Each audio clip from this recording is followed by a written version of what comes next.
প্রথম দাবি, প্রধানমন্ত্রী শেখ হাসিনাকে ছাত্র নাগরিক হত্যার দায় নিয়ে জাতির কাছে প্রকাশ্য ক্ষমা চাইতে হবে। দ্বিতীয় দাবি, আইন শৃঙ্খলা রক্ষাকারী বাহিনী ও দলীয় ক্যাডার এবং সন্ত্রাসী কর্তৃক ছাত্র নাগরিক হত্যার দায় নিয়ে স্বরাষ্ট্রমন্ত্রী আসিফুজ্জামান খান কামাল, সড়ক পরিবহন ও সেতু মন্ত্রী ওবায়দুল কাদের, শিক্ষামন্ত্রী মহিবুল হাসান চৌধুরী নয়ফেল, আইনমন্ত্রী আনিসুল হককে মন্ত্রী পরিষদ থেকে পদত্যাগ করতে হবে। ইন্টারনেট শাটডাউন করে দেশে ডিজিটাল ক্র্যাকডাউন করায় তথ্য প্রতিমন্ত্রী জুনায়েদ আহমেদ পলককে পদত্যাগ করতে হবে।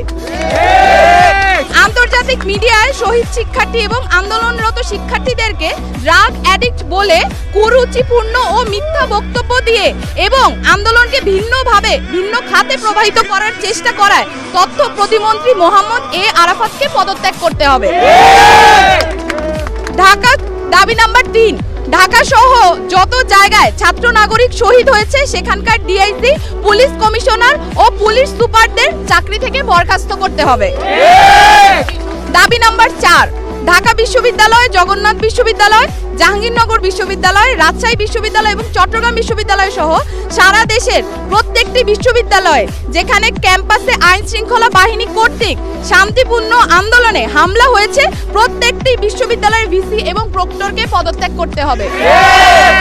দাবি নাম্বার 5, যে পুলিশ, বিজিবি, র্যাব ও সেনা সদস্যরা শিক্ষার্থীদের ওপর গুলি করেছে, ছাত্রলীগ, যুবলীগ সহ যে সকল সন্ত্রাসীরা শিক্ষার্থীদের ওপর নৃশংস হামলা পরিচালনা করেছে এবং যে সকল নির্বাহী ম্যাজিস্ট্রেট, পুলিশ ও সেনা কর্মকর্তাদেরকে নিরস্ত্র ছাত্র নাগরিকদের ওপর গুলি করার নির্দেশ দিয়েছে তাদেরকে আটক করে হত্যা মামলা দায়ের করতে হবে ও দ্রুততম সময়ের মধ্যে গ্রেফতার করতে হবে।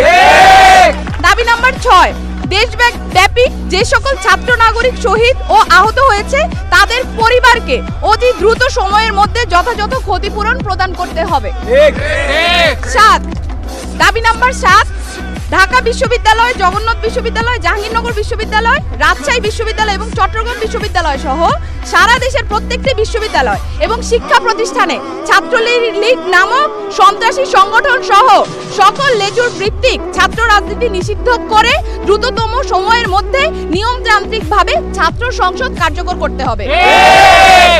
দাবি নাম্বার 8, অবিলম্বে সকল শিক্ষা প্রতিষ্ঠান ও হলগুলো খুলে দিতে হবে। কারফিউ তুলে নিয়ে সারা দেশের সমস্ত ক্যাম্পাসে মোতায়েনকৃত পুলিশ, র্যাব, বিজিবি, সোয়াট এবং আর্মি তুলে নিতে হবে। দাবি নাম্বার 9, বৈষম্য বিরোধী ছাত্র আন্দোলনের সাথে সম্পৃক্ত শিক্ষার্থীদের একাডেমিক ও প্রশাসনিক কোনো ধরনের হয়রানি করা হবে না এই মর্মে অঙ্গীকার করতে হবে।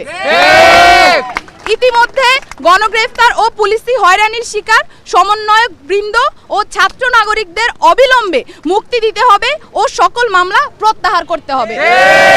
এই ছিল আমাদের 9 দফা দাবি এবং এই 9 দফা দাবিকে সামনে রেখে আমরা আমাদের আন্দোলন পরিচালনা করছি এবং আজকেও আমাদের যে কর্মসূচি সেই কর্মসূচি থেকে আমরা বলতে চাই অবিলম্বে অতি দ্রুত আমাদের যে 9 দফা দাবি সেটা মেনে নিতে হবে।